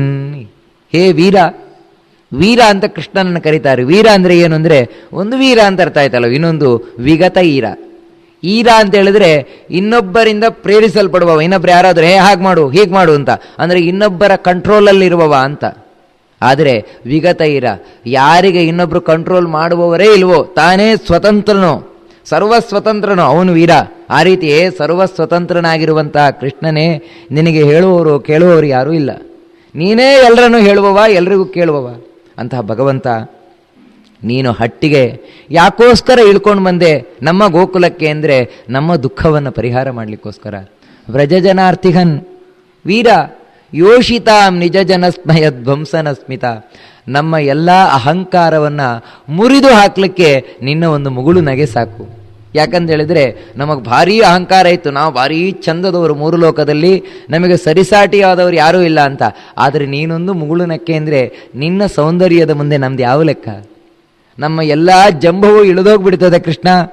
ಅಂಥ ನಮ್ಮನ್ನು ಸ್ವಲ್ಪ ನೀನು ಭಜಿಸಯ್ಯ, ಆರಾಧನೆ ಮಾಡಯ್ಯ. ಭಜ ಸಖೇ ಭವೇ ಕಿಂಕರಿ ಸ್ಮನಃ, ನೀನು ನಮ್ಮನ್ನು ಸ್ವಲ್ಪ ಆರಾಧನೆ ಮಾಡು. ಅಂದರೆ ನೋಡಿ, ಕೃಷ್ಣನನ್ನು ನಾವು ಆರಾಧನೆ ಮಾಡಬೇಕು, ಕೃಷ್ಣನು ನಮ್ಮನ್ನು ಆರಾಧನೆ ಮಾಡಬೇಕು. ಆರಾಧನೆ ಮಾಡಬೇಕು ಅಂದರೆ ಪೂಜೆ ಮಾಡುವುದು ಅಂತ ಅರ್ಥ ಅಲ್ಲ. ಮತ್ತೆ ನಾವು ನಿನ್ನನ್ನು ನೆನಪು ಮಾಡಿಕೊಳ್ಬೇಕು, ನೀನು ನಮ್ಮನ್ನು ನೆನಪು ಮಾಡಿಕೊಳ್ಬೇಕು. ಶ್ರೀ ಸೂಕ್ತದಲ್ಲಿ ಹೀಗೆ ಹೇಳುವುದುಂಟು, ತ್ವಮ್ಮಾಂ ಭಜಸ್ವ ಪದ್ಮಾಕ್ಷಿ ಏನ ಸೌಖ್ಯಂ ಲಭಾಮ್ಯಹಂ. ಲಕ್ಷ್ಮಿ ಹೇಳುವುದು, ಹೇ ಲಕ್ಷ್ಮಿ, ಸ್ವಲ್ಪ ನನ್ನನ್ನು ಭಜನೆ ಮಾಡಮ್ಮ. ನೀನು ಭಜನೆ ಮಾಡು ಅಂದರೆ ನನ್ನ ಕಡೆ ಕೃಪಾದೃಷ್ಟಿ ಬೀಡು, ನನ್ನ ಸ್ವಲ್ಪ ನೆನಪು ಮಾಡ್ಕೋ. ಹಾಗೆ ಕೃಷ್ಣ, ನಮ್ಮದು ಸ್ವಲ್ಪ ನೆನಪಿರಲಿ ನಿನಗೆ. ಯಾಕಂದರೆ ನಾವು ಇನ್ಯಾರೂ ಅಲ್ಲ, ನಿನ್ನ ದಾಸಿಯರು, ನಿನ್ನ ಚಾಕ್ರಿಗಿರುವವರು ನಾವು. ಅಂತ ನಮಗೆ ನಿನ್ನ ಅರಳಿದ ಕಣ್ಣನ್ನು ತೋರಿಸಿ ನಾಶ ಮಾಡಯ್ಯ. ನೀನಾದರೂ ಯಾಕೋಸ್ಕರ ಬಂದವ? ವಿಷಜಲಾಶಯಾತ್ ವ್ಯಾಲ ರಾಕ್ಷಸಾತ್ ವರ್ಷ ಮಾರುತಾತ್ ವೈದ್ಯುತಾನಲಾತ್ ವೃಷಮಯಾದ್ ಭಯಾತ್ ವಿಶ್ವತೋ ಮುಖಾತ್ ವೃಷಭತೆ ವಯಂ ರಕ್ಷಿತಾ ಮುಹು. ಎಂಥೆಂಥ ಆಪತ್ತು ಬಂತು. ಆ ಎಲ್ಲ ಆಪತ್ತಿನಲ್ಲಿ ನೀನಲ್ಲದೆ ಇನ್ಯಾರಿದ್ರು ನಮಗೆ ರಕ್ಷಕರು? ವಿಷಮಯ ವಿಷ ಜಲಾಶಯಾತ್, ಆ ಕಾಲಿಯ ಇಡೀ ಮಡುವನ್ನು ವಿಷಮಯವನ್ನಾಗಿ ಮಾಡಿದ್ದ. ಆಗ ಎಷ್ಟು ಗೋಪಾಲಕರು, ಹಸುಗಳು ಆ ನೀರು ಕುಡಿದು ಸತ್ತೋದ್ವು. ಆಗ ನೀನೇ ತಾನೇ ಬಂದು ರಕ್ಷಣೆ ಮಾಡಿದ್ದು. ವ್ಯಾಲ ರಾಕ್ಷಸಾತ್, ಆ ತೃಣಾವರ್ತ ಮುಂತಾದಂತಹ ರಾಕ್ಷಸರು, ದೊಡ್ಡ ದೊಡ್ಡ ರಾಕ್ಷಸರು ಅವರೆಲ್ಲ ಬಂದರು. ಅವರೆಲ್ಲ ನನ್ನ ಮುಗಿಸಿದವ ನೀನೇ ತಾನೆ. ವರ್ಷ ಮಾರುತಾತ್, ಇಂದ್ರ ಮಳೆ ಸುರಿಸಿದ. ಅಂತಿಂಥ ಮಳೆ ಅಲ್ಲ, ಪ್ರಳಯ ಕಾಲದಲ್ಲಿ ಬರುವ ಮಳೆ, ಪ್ರಳಯ ಕಾಲದಲ್ಲಿ ಬೀಸುವ ಗಾಳಿ, ಪ್ರಳಯ ಕಾಲದಲ್ಲಿ ಬರಬಹುದಾದಂತಹ ಮಿಂಚು. ಆದರೆ ನೀನೊಬ್ಬ ಇದ್ದದ್ರಿಂದ ನಮ್ಮದೊಂದು ರೋಮವನ್ನು ಅಲುಗಾಡಿಸ್ಲಿಕ್ಕಾಗಲಿಲ್ಲ. ಆ ರೀತಿಯಿಂದ ರಕ್ಷಣೆ ಕೊಟ್ಟೆ ನೀನು. ವೃಷಮಯಾದ್ ಭಯಾತ್, ಇನ್ನೆಂಥೆಂಥ ಭಯಗಳು ಬಂತು. ವಿಶ್ವತೋಮುಖಾತ್, ಇನ್ನು ಹೇಳಿ ಪ್ರಯೋಜನ ಇಲ್ಲ. ಎಲ್ಲ ಕಡೆಯಿಂದಲೂ ನಮಗೆ ಇನ್ನಿಲ್ಲದ ಭಯವನ್ನು ಹುಟ್ಟಿಸಬೇಕು ಅಂತ ದುಷ್ಟಶಕ್ತಿಗಳು ಪ್ರಯತ್ನ ಪಟ್ಟರು ಕೂಡ ಅದರೆಲ್ಲದರಿಂದಲೂ ನಾವು ನೆಮ್ಮದಿಯಾಗಿ ಬಾಳಿದು. ಯಾರಿಂದ? ನಿನ್ನಿಂದ. ಅಂಥ ನೀನು ಈ ರಾತ್ರಿಯಲ್ಲಿ ಯಾಕಯ್ಯ ನಮಗೆ ಭಯ ಹುಟ್ಟಿಸ್ತಾ ಇದೆಯಾ? ಅಷ್ಟೆಲ್ಲ ಭಯ ನಾಶ ಮಾಡಿದವ, ಈಗ ಯಾಕೀಗ ನಮಗೆ ಭಯ ಹುಟ್ಟಿಸ್ತಾ ಇದೆಯಾ? ನಾವು ಯಾವುದೋ ನಮ್ಮ ರಾಜನ ಮಗ, ಚಂದದ ಹುಡುಗ, ರಾತ್ರಿ ಆಟ ಆಡೋಣ ಅಂತ ಬಂದವರಲ್ಲ. ನಮಗೆ ಗೊತ್ತುಂಟು. ನಖಲು ಗೋಪಿಕಾ ನಂದನೋ ಭವಾನ್ ಅಖಿಲ ದೇಹಿನ ಅಂತರಾತ್ಮದೃಕ್ ವಿಖನ ಸಾರ್ಚಿತೋ ವಿಶ್ವಗುಪ್ತಗೆ ಸಖ ಉದೇಗಿವಾನ್ ಸಾತ್ವತಾಂ ಕುಲೇ. ಕೃಷ್ಣ, ನಕಲು ಗೋಪಿಕಾನಂದನೋ ಭವಾನ್, ನೀನು ಯಶೋದೆಯ ಮಗ ಖಂಡಿತ ಅಲ್ಲ. ಆ ರೀತಿ ತಿಳ್ಕೊಂಡು ನಾವು ಬಂದವರಲ್ಲ. ಮತ್ತೆ ಅಖಿಲ ದೇಹಿನಾಂ ಅಂತರಾತ್ಮದೃಕು, ಎಲ್ಲ ಜೀವರಾಶಿಗಳ ಒಳಗೆ ಅಂತರ್ಯಾಮಿಕೂತ ಪರಮಾತ್ಮ ನೀನು, ಸಾಕ್ಷಾತ್ ದೇವರು ನೀನು ಅಲ್ಲ. ದೇವರು ಯಾಕೆ ಬಂದ? ವಿಖನ ಸಾರ್ಚಿತ. ವಿಖನಸ ಅಂದರೆ ಚತುರ್ಮುಖ ಬ್ರಹ್ಮ. ಚತುರ್ಮುಖನಿಂದ ಪ್ರಾರ್ಥಿಸಲ್ಪಟ್ಟವನಾಗಿ ಭಗವಂತ, ಭೂಮಿಯ ಭಾರ ಹೆಚ್ಚಾಗಿದೆ, ಅಧರ್ಮದಲ್ಲಿ ಮುಳುಗಿ ಹೋಗಿದೆ, ಅದರಿಂದ ಉದ್ಧಾರ ಮಾಡಬೇಕು ಅಂತ ಚತುರ್ಮುಖನಿಂದ ಪ್ರಾರ್ಥಿಸಲ್ಪಟ್ಟವನಾಗಿ ಜಗತ್ತಿಗೆ ನೀನು ಅವತರಿಸಿ ಬಂದ್ಯಾ. ಸಾತ್ವತಾಂ ಕುಲೆ, ಎಲ್ಲಿ? ಅದು ಯಾದವ ಕುಲದಲ್ಲಿ ನೀನು ಅವತರಿಸಿ ಬಂದ್ಯಾ ಅಂತ ಆ ಗೋಪಿಕಾ ಸ್ತ್ರೀಯರು ಪ್ರಾರ್ಥನೆಯನ್ನು ಮಾಡ್ತಾ, ಹೇ ಭಗವಂತ, ಪ್ರಣತ ದೇಹಿನಾಂ ಪಾಪಕರ್ಷಣಂ ತೃಣಚರಾನುಗಂ ಶ್ರೀನಿಕೇತನಂ ಫಣಿಫಣಾರ್ಪಿತಂ ತೇ ಪದಾಂಬುಜಂ ಕೃಣುಕುಚೇಶು ನಗ ಕೃಂದಿಹೃಚ್ಚಯಂ. ನಾವಿನ್ನೇನೂ ಬಯಸಿ ಬಂದವರಲ್ಲ ಕೃಷ್ಣ, ನಿನ್ನ ಪಾದಕಮಲವನ್ನು ನಮ್ಮ ಎದೆಯಲ್ಲಿಡು. ಎಂಥ ಪಾದಕಮಲ ಅಂದರೆ ಪ್ರಣತ ದೇಹಿನಾಂ ಪಾಪಕರ್ಷಣಂ. ಯಾರು ಆ ಪಾದಕ್ಕೆ ನಮಸ್ಕಾರವನ್ನು ಮಾಡ್ತಾರೆ ಕೂಡಲೇ ಅವರ ಪಾಪವನ್ನೆಲ್ಲ ಎಳೆಯುವ ಪಾದ ಅದು. ಪಾಪವನ್ನೆಲ್ಲ ಸೆಳೆಯುವಂತಹ ಆ ನಿನ್ನ ಪಾದ ಏನಿದೆ, ಆ ಪಾದವನ್ನು ನಮ್ಮ ಎದೆಯಲ್ಲಿಡೆಯ. ಅಷ್ಟು ಮಾತ್ರ ಅಲ್ಲ, ತೃಣಚರಾನುಗಂ, ಪ್ರತಿದಿನ ಹಸುಗಳು ಮೂಸಿಕೊಂಡು ಹೋಗುವ ಪಾದ. ಎಲ್ಲ ಹಸುಕರುಗಳಿಗೂ ಮುಖ್ಯ ಮಾರ್ಗದರ್ಶನ ಯಾವುದು ಅಂದರೆ ಕೃಷ್ಣನ ಪಾದ. ಆ ರೀತಿ ಹುಲ್ಲನ್ನು ಮೇಯುವವಳು ಕೂಡ ಹಿಂಬಾಲಿಸಿಕೊಂಡು ಹೋಗುವ ನಿನ್ನ ಪಾದ. ಶ್ರೀನಿಕೇತನಂ, ಲಕ್ಷ್ಮಿಗೆ ಆಶ್ರಯವಾದ ಪಾದ. ಅದೇ ಕಾಲಿಯನ ಮೇಲೆ ಕುಣಿದಾಡಿದ ಪಾದ. ಅಂಥ ಪಾದಕಮಲವನ್ನು ನಮ್ಮೊಳಗೆ ಇಡೆಯ ಅಂದ ಕೇಳ್ತಾ, ತವ ಕಥಾಮೃತಂ ತಪ್ತ ಜೀವನಂ ಕವಿಭಿರೀಡಿತಂ ಕಲ್ಮಷಾಪಹಂ ಶ್ರವಣಮಂಗಲಂ ಶ್ರೀಮದಾತತಂ ಭುವಿ ಗೃಣಂತಿ ತೇ ಭೂರಿದಾ ಜನಾಃ. ತವ ಕಥಾಮೃತಂ ತಪ್ತ ಜೀವನಂ, ನಿನ್ನ ಕಥೆಯೇ ಸಾಕು. ಕೃಷ್ಣನ ಕಥೆ ಎಂಥದ್ದು ಅಂದರೆ ತಪ್ತ ಜೀವನಂ. ಯಾರು ಬಿಸಿಯಲ್ಲಿ ಬೆಂದು ಒದ್ದಾಡ್ತಾ ಇದ್ದಾನೆ ಅವನಿಗೆ ನೀರಿದ್ದ ಹಾಗೆ ಅಂತ. ಜೀವನ ಅಂದರೆ ನೀರು. ಯಾರು ಬಿಸಿಲಿನ ಬೇಗೆಯಲ್ಲಿ ಬೇಯ್ತಾ ಇದ್ದಾನೆ ಅವನಿಗೆ ನೀರು ಕೊಟ್ಟರೆ ಎಷ್ಟಾ ಆನಂದ ಆಗತ್ತೆ. ಆ ರೀತಿ ಜೀವನದಲ್ಲಿ ಯಾರು ಕಷ್ಟ ನಷ್ಟದಿಂದ ಬಳಲುತ್ತಾ ಇದ್ದಾನೆ ಅವನಿಗೆ ಮತ್ತೆ ತೃಪ್ತಿಯನ್ನು, ನೆಮ್ಮದಿಯನ್ನು ತಂದುಕೊಡುವಂಥದ್ದು ನಿನ್ನ ಕಥೆ. ಅಂತಿಂಥವ್ರು ಹಾಡಿ ಹೊಗಳುವಂಥದ್ದಲ್ಲ ಅದನ್ನು. ಮತ್ತೆ ಜ್ಞಾನಿಗಳು, ಋಷಿಮುನಿಗಳು ಅದಕ್ಕಾಗೆ ತಮ್ಮ ಜೀವನವನ್ನು ಮುಡುಪಾಗಿಡ್ತಾರೆ, ನಿನ್ನ ಮಹಿಮೆಯನ್ನು ಹೊಗಳಲಿಕ್ಕೆ, ನಿನ್ನ ಕಥೆಯನ್ನು ಹಾಡಿ ಹೋಗಲಿಕ್ಕೆ. ಅದಕ್ಕೆ ತಪ್ತ ಜೀವನಂ ಕವಿಭಿರೀಡಿತಂ, ಜ್ಞಾನಿಗಳಿಂದ ಹೊಗಳಲ್ಪಡುವಂಥವ್ರು, ಹೊಗಳಲ್ಪಡುವಂಥದ್ದು ನಿನ್ನ ಕಥೆ. ಕಲ್ಮಷಾಪಹಂ, ಯಾಕೆ ಜ್ಞಾನಿಗಳು ಹಾಗೆ ಹಾಡಿ ಹೊಗಳ್ತಾರೆ ಅಂತೇಳಿದ್ರೆ ಕೇವಲ ಕಥಾಶ್ರವಣ ಮಾತ್ರದಿಂದಲೇ ಎಲ್ಲ ಪಾಪಗಳು ಪರಿಹಾರ ಆಗಿ ಹೋಗ್ತದೆ. ಇದು ಎಷ್ಟು ಸತ್ಯ ಅಂದರೆ, ಇವತ್ತು ನೋಡಿ, ಯಾವುದೇ ರೀತಿಯಿಂದಲೂ ಕೂಡ ಪ್ರಾಯಶ್ಚಿತ್ತ ಆಗದೇ ಇದ್ದಾಗ ಕಡೆಗೆ ಹೇಳುವುದೇನೆಂದರೆ ಭಾಗವತ ಸಪ್ತಾಹ ಮಾಡಿಸ್ರಿಂದ. ಕುಟುಂಬದಲ್ಲಿ ಪ್ರೇತದ ಬಾಧೆ, ಆ ಬಾಧೆ, ಈ ಬಾಧೆ ಸಿಕ್ಕಾಪಟ್ಟೆ ಇರ್ತದೆ, ಪರಿಹಾರ ಆಗುವುದೇ ಇಲ್ಲ. ಕಡೆಗೆ ಹೇಳುವುದೇನೆಂದರೆ ಭಾಗವತ ಸಪ್ತಾಹ ಮಾಡಿಸ್ರಿ. ಭಾಗವತ ಸಪ್ತಾಹ ಅಂದ್ರೇನು? ಕೃಷ್ಣನ ಕಥೆ. ಭಗವಂತನ ಕಥಾಮೃತವನ್ನು ಮಾಡುವುದರಿಂದ ಯಾರ್ಯಾರು ಯಾವ್ಯಾವುದೋ ಪಾಪದಿಂದ ಏನೇನು ಜನ್ಮವನ್ನು ಪಡೆದಿರ್ತಾರೆ ಆ ಎಲ್ಲದರಿಂದ ಅವರಿಗೆ ಮುಕ್ತವಾಗಿ ಸದ್ಗತಿಯಾಗುತ್ತೆ. ಈ ರೀತಿ ನಿನ್ನ ಕಥೆಗೆ ಎಲ್ಲ ಪಾಪಗಳನ್ನು ಪರಿಹಾರ ಮಾಡಿಸುವಂಥದ್ದು, ಕಿವಿಗೆ ಇಂಪಾಗಿರುವಂಥದ್ದು, ಶ್ರವಣ ಮಂಗಲಂ, ಸಕಲ ಸಂಪತ್ತನ್ನು ತಂದುಕೊಡುವಂಥದ್ದು. ಎಲ್ರಿಗೂ ಕೇಳಲಿಕ್ಕೂ ಸಿಗೋಲ್ಲ, ಎಲ್ರಿಗೂ ಹೇಳಲಿಕ್ಕೂ ಸಿಗೋಲ್ಲ. ಮತ್ತೆ ಭುವಿ ಗೃಣಂತಿ ತೇ ಭೂರಿದಾ ಜನ, ಯಾರು ಪುಣ್ಯವನ್ನು ಹೊತ್ತು ಹುಟ್ಟಿ ಬಂದಿದ್ದಾರೋ ಅವ್ರಿಗೆ ಮಾತ್ರ ಕೇಳಲಿಕ್ಕೆ ಸಿಗತ್ತೆ, ಅವ್ರಿಗೆ ಮಾತ್ರ ಹೇಳಲಿಕ್ಕೆ ಸಿಗತ್ತೆ. ಇಲ್ದಿರಿ ನಿನ್ನ ಕತೆ ಹೇಳಲಿಕ್ಕೂ ಸಿಗೋಲ್ಲ, ಕೇಳಲಿಕ್ಕೂ ಸಿಗೋಲ್ಲ. ಕೇಳಬೇಕು ಅನ್ನೋ ಮನಸ್ಸು ಕೊಡಲ್ಲ ದೇವರು. ಬಹಳ ಸುಂದರವಾಗಿ ಗೋಪಿಕಾ ಸ್ತ್ರೀಯರು ಹೇಳ್ತಾ ನಂತರ ಚಲಸಿ ಯದ್ವ್ರಜ ಚಾರಯನ್ ಪಶೂನ್ ನಲಿನ ಸುಂದರಂ ನಾಥ ತೇ ಪದಂ ಶೀಲತೃಣಾಂಕುರೈಃ ಸೀದತೀತಿ ನಗ ಕಲಿಲತಾ ಮನಃ ಕಾಂತ ಗಚ್ಚತಿ. ಪ್ರತಿದಿನ ನಮ್ಮ ಮನಸ್ಸಿನ ವೇದನೆ ನಿನಗೆ ಅರ್ಥಾದೀತ ಕೃಷ್ಣ? ಬೆಳಗಿನ ಜಾವ ನೀನು ಹಸುಗಳನ್ನು ಹೊಡೆದುಕೊಂಡು ಹೊರಡ್ತೀಯ ಕಾಡಿಗೆ. ಚಲಸಿ ಯದ್ವ್ರಜಾತ್ ಚಾರಯನ್ ಪಶೂನ್. ಆಗ ನಲಿನ ಸುಂದರಂ ನಾಥ ತೇಪದಂ, ನಿನ್ನ ಆ ಪಾದ ಕಮಲದಂತೆ ಅತ್ಯಂತ ರಮಣೀಯವಾದ ನಿನ್ನ ಪಾದ ಕಮಲವನ್ನು ನೀನು ಆ ಹುಲ್ಲಿನ ಮೇಲೆ ಕಲ್ಲಿನ ಮೇಲೆ ಇಟ್ಕೊಂಡು ಹೋಗ್ತಾ ಇದ್ರೆ ನಮಗೆ ಅತ್ಯಂತ ದುಃಖ ಆಗತ್ತೆ, ಹೊಟ್ಟೆಯೆಲ್ಲ ಉರಿದೋಗುತ್ತೆ. ಯಾಕೆಂದೇಳಿದ್ರೆ ಶೀಲ ತೃಣಾಂಕುರೈ ಸೀದತೀತಿನಃ, ನಮಗೆ ಆ ಕಲ್ಲಿನ ಭಾಗ್ಯ ಇಲ್ವಲ್ಲ, ನಮಗೆ ಆ ಹುಲ್ಲಿನ ಭಾಗ್ಯ ಇಲ್ವಲ್ಲ. ಯಾಕಂದ್ರೆ ಆ ಹುಲ್ಲು ನಿನ್ನ ಪಾದ ಸ್ಪರ್ಶವನ್ನು ಪಡಿತಾ ಇದೆ, ಆ ಕಲ್ಲು ನಿನ್ನ ಪಾದ ಸ್ಪರ್ಶ ಪಡಿತಾ ಇದೆ, ನಮಗೆ ಆ ಭಾಗ್ಯ ಇಲ್ವಲ್ಲ. ಸೀದತೀತಿನಃ ಕಲಿಲತಾ ಮನಃ ಕಾಂತ ಗಚ್ಚತಿ. ನಾವು ಬಹಳಷ್ಟು ಗೊಂದಲಕ್ಕೊಳಗಾಗ್ಬಿಡ್ತೇವೆ ಅಂತ ಹೇಳ್ತಾ ಮತ್ತೆ ಸಂಜೆ ನೀನು ಆ ಹಸುಗಳನ್ನೆಲ್ಲ ಮೇಯಿಸಿಕೊಂಡು ಬರ್ತೀಯ ವೃಂದಾವನಕ್ಕೆ.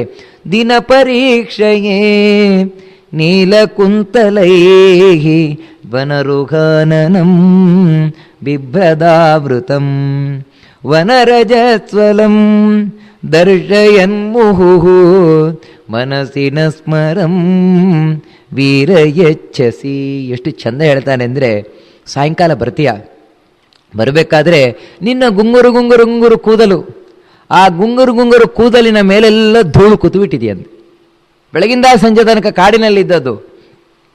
ಬಿಭ್ರದಾವೃತಂ, ಎಲ್ಲ ತಲೆ ಕೂದಲು ಕೆದರ್ಕೊಂಡು ಬಿಟ್ಟಿರ್ತದಂತೆ ಕೃಷ್ಣನದ್ದು.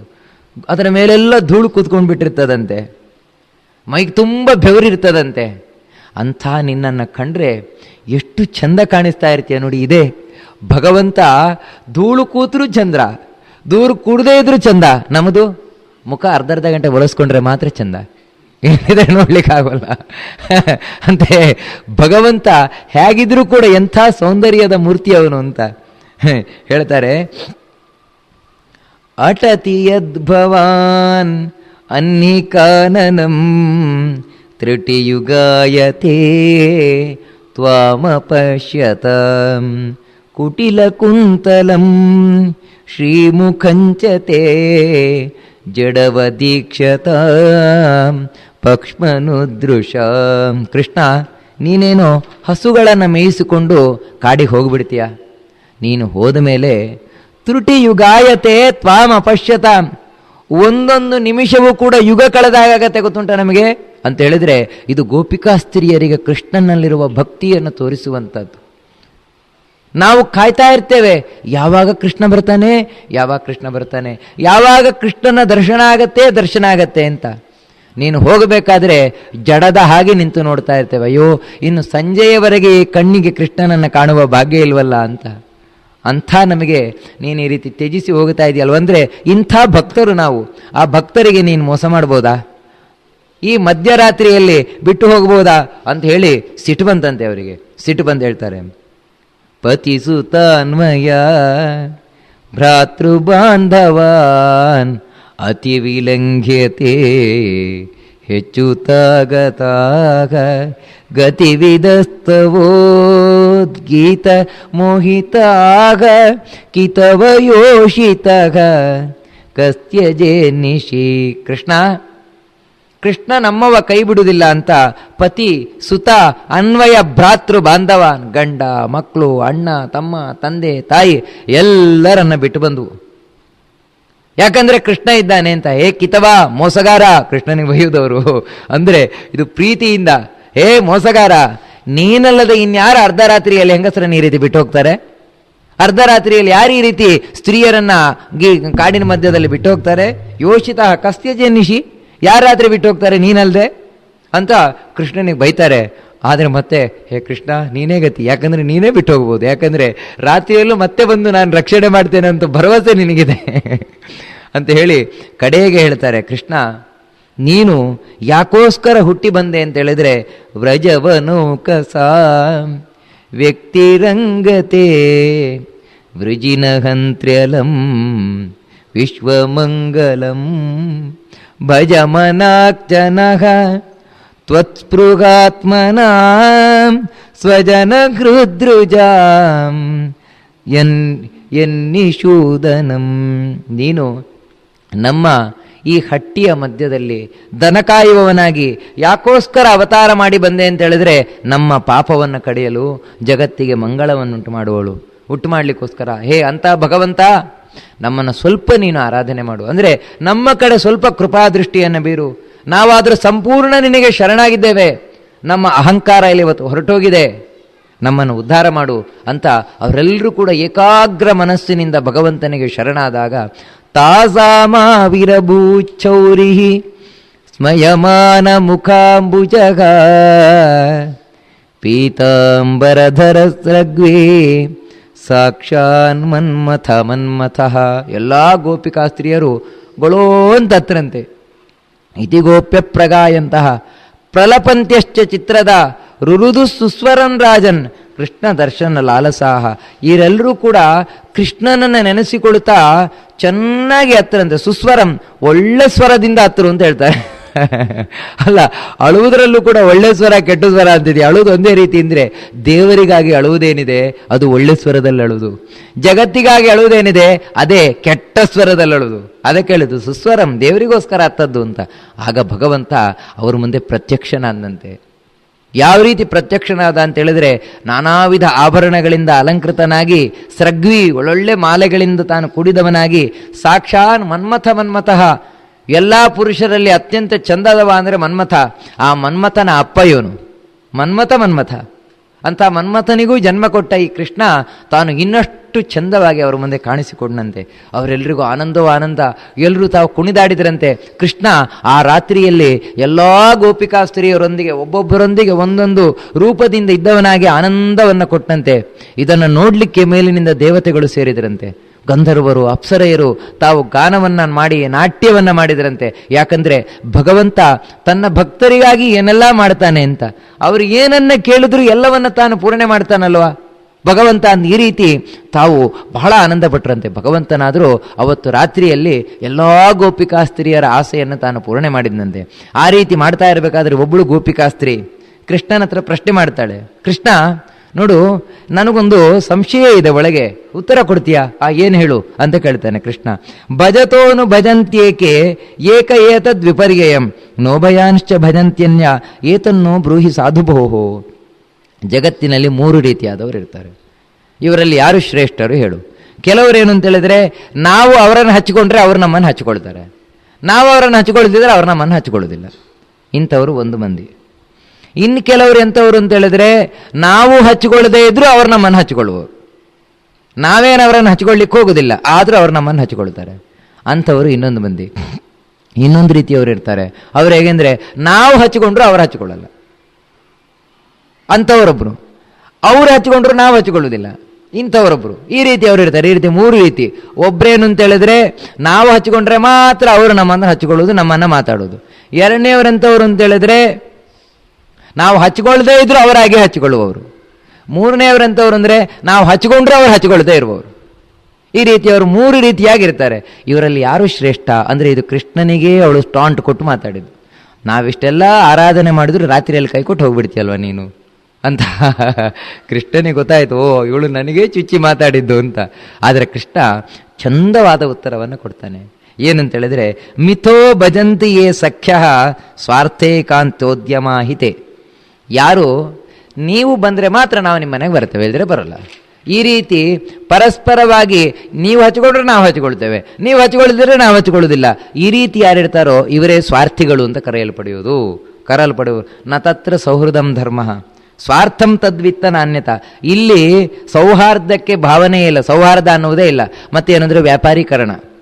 ದುಡ್ಡು ಕೊಟ್ಟರೆ ಸಾಮಾನು ಕೊಡ್ತೇವೆ, ಇಲ್ದಿದ್ರೆ ಸಾಮಾನಿಲ್ಲ. ಆ ರೀತಿ ನೀವು ನಮ್ಮ ಮನೆಗೆ ಬಂದರೆ ನಾವು ನಿಮ್ಮ ಮನೆಗೆ ಬರ್ತೇವೆ, ಈ ರೀತಿಯ ಒಂದು ವ್ಯಾಪಾರಿ ಮನೋಭಾವನೆಯ ಹೊರತು ನಿಜವಾದ ಪ್ರೀತಿ ವಿಶ್ವಾಸ ಇಲ್ಲಿ ಕಾಣಲಿಕ್ಕೆ ಸಾಧ್ಯ ಆಗುವುದಿಲ್ಲ ಅಂತ ಹೇಳ್ತಾರೆ. ಈ ರೀತಿಯ ಸಂಬಂಧದಲ್ಲಿ ಇನ್ನು ಎರಡನೇ ವಿಧವಾದದ್ದು ಏನು ಹೇಳಿದೆ, ಭಜಂತ್ಯಭಜತೋ ಯೇ ವೈ ಕರುಣಾ ಪಿತರೋ ಯತ. ನಾವು ಅವರನ್ನು ಹಚ್ಚಿಕೊಳ್ಳದೇ ಇದ್ದರೂ ಕೂಡ ಅವರು ನಮ್ಮನ್ನು ತುಂಬ ಹಚ್ಚಿಕೊಳ್ಳುವಂಥದ್ದು. ಇಲ್ಲಿರುವುದು ಕಾರುಣ್ಯ. ಚಾರಿತಿ ಅಪ್ಪ ಅಮ್ಮಂದಿರ ಹಾಗೆ. ಮಕ್ಕಳು ಹಚ್ಕೊಳ್ಳದೇ ಇದ್ರೆ ಅಪ್ಪ ಅಮ್ಮ ಹಚ್ಕೊಳ್ತಾರೆ ಮಕ್ಕಳನ್ನು.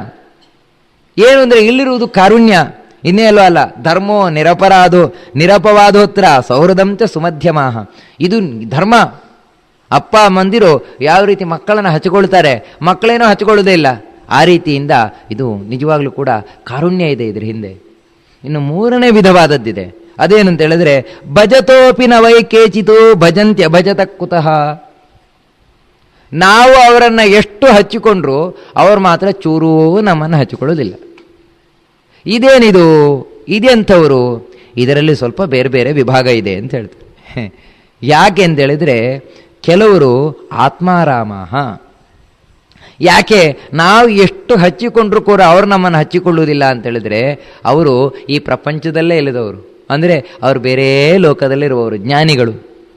ಜ್ಞಾನಿಗಳಿಗೆ ನಮ್ಮಿಂದ ಏನೂ ಆಗಬೇಕಾಗಿಲ್ಲ, ಅವರು ಈ ಪ್ರಪಂಚದಲ್ಲಿರೋದೇ ಇಲ್ಲ. ಅದಕ್ಕೋಸ್ಕರ ನಾವು ಅವರನ್ನು ಎಷ್ಟೇ ಆರಾಧನೆ ಮಾಡಿದ್ರು ಏನು ಮಾಡಿದ್ರು ಕೂಡ ಅವ್ರ ಪಾಡಿಗೆ ಅವರು ಇರ್ತಾರೆ. ಇಂಥವರು ಕೂಡ ನಾವು ಅವರನ್ನು ಹಚ್ಚಿಕೊಂಡ್ರು ಅವರು ಯಾವತ್ತೂ ನಮ್ಮನ್ನು ಹಚ್ಚಿಕೊಳ್ಳದೇ ಇರುವಂಥವ್ರು. ಇನ್ನು ಕೆಲವರು ಹ್ಯಾಪ್ತ ಕಾಮಾಹ ಅಂತ ಹೇಳಿದರೆ, ಜಗತ್ತಿನಲ್ಲಿ ಏನು ಪಡಿಬೇಕೋ ಎಲ್ಲ ಪಡೆದಾಗಿದೆ, ಆರಾಮವಾಗಿ ಎಲ್ಲವನ್ನು ಪಡೆದು ಆನಂದವಾಗಿ ಒಳಗಿನಿಂದ ದೇವರನ್ನು ಕಾಣ್ತಾ ಇದ್ದಾರೆ. ಅಂಥವರನ್ನು ನೀವು ಎಷ್ಟು ಹಚ್ಚಿಕೊಂಡ್ರು ಅವರು ಚೂರೂ ಹಚ್ಚಿಕೊಳ್ಳುವುದಿಲ್ಲ. ಇನ್ನೂ ಉಳಿದವರು ಇರ್ತಾರೆ, ಅವರು ಎಂಥವ್ರು ಅಂದರೆ ಅಕೃತಜ್ಞಾಹ ಅಂತ. ನಾವು ಎಷ್ಟೇ ಅವರಿಗೆ ಮಾಡಿದರೂ ಕೂಡ ಅವರು ಮಾತ್ರ ಸ್ವಲ್ಪವೂ ನಮ್ಮನ್ನು ಹಚ್ಚಿಕೊಳ್ಳುವುದಿಲ್ಲ.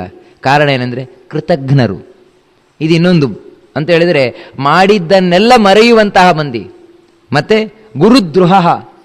ಇನ್ನು ಕೆಲವರೆಂಥವ್ರು ಅಂತ ಹೇಳಿದರೆ, ಮಾಡಿದ ಉಪಕಾರವನ್ನೆಲ್ಲ ಮರೆತು ಬದುಕುವಂಥವ್ರು ಗುರುದ್ರೋಹಿಗಳು. ಗುರುಗಳು ಎಷ್ಟೆಲ್ಲ ವಿದ್ಯೆ ಕೊಟ್ಟಿರ್ತಾರೆ, ಆ ಎಲ್ಲವನ್ನು ಕೂಡ ಮರೆತು ಗುರುಗಳನ್ನು ಮರೆತು ಬಿಡುವಂಥದ್ದು, ಅವ್ರು ಮಾಡಿದ್ದನ್ನೆಲ್ಲ ಮರೆತು ಬಿಡುವುದು. ಇಂಥವ್ರು ಇರ್ತಾರೆ. ಆದರೆ ನಾನಂಥವನಲ್ಲ ಅಂತ ಹೇಳ್ತಾನೆ ಕೃಷ್ಣ. ನಾನು ಈ ಮೂರು ವಿಭಾಗದಲ್ಲೂ ಸೇರಿದವನಲ್ಲ. ನೀವು ಪೂಜೆ ಮಾಡಿದರೆ ನಾನು ಬರ್ತೇನೆ, ನೀವು ಹಚ್ಚಿಕೊಂಡ್ರೆ ನಾನು ಹಚ್ಕೊಳ್ತೇನೆ, ಅಥವಾ ನೀವು ಹಚ್ಚಿಕೊಳ್ಳದೇ ಇದ್ರೂ ನಾನು ಹಚ್ಕೊಳ್ತೇನೆ. ಇದೆಲ್ಲ ಏನೂ ಇಲ್ಲ. ಮತ್ತು ನಾನು ಯಾವ ರೀತಿಯಿಂದ ಅನುಗ್ರಹವನ್ನು ಮಾಡುವವನು ಅಂತ ಹೇಳಿದರೆ, ಆರಾಧನೆಗೆ ಅನುಗುಣವಾಗಿ ನಾನು ಫಲವನ್ನು ಕೊಡುವವನು ಅಂತ ಹೇಳ್ತಾನೆ. ಭಕ್ತರು ಯಾವ ರೀತಿ ಆರಾಧನೆಯನ್ನು ಮಾಡ್ತಾರೋ ಆ ರೀತಿಯಿಂದ ನಾನು ಫಲವನ್ನು ವಿತರಿಸುವವ ಅಂತ ಕೃಷ್ಣ ತಾನು ಹೇಳ್ತಾನೆ. ನಿಜವಾಗಿಯೂ ಕೂಡ ಯಥಾಧನೋ ಲಬ್ಧಧನೆ ವಿನಷ್ಟೇ ಚಿಂತೆಯಾನ್ಯಂ ವಿಭೃತಂ ನ ವೇದ ಏವಂ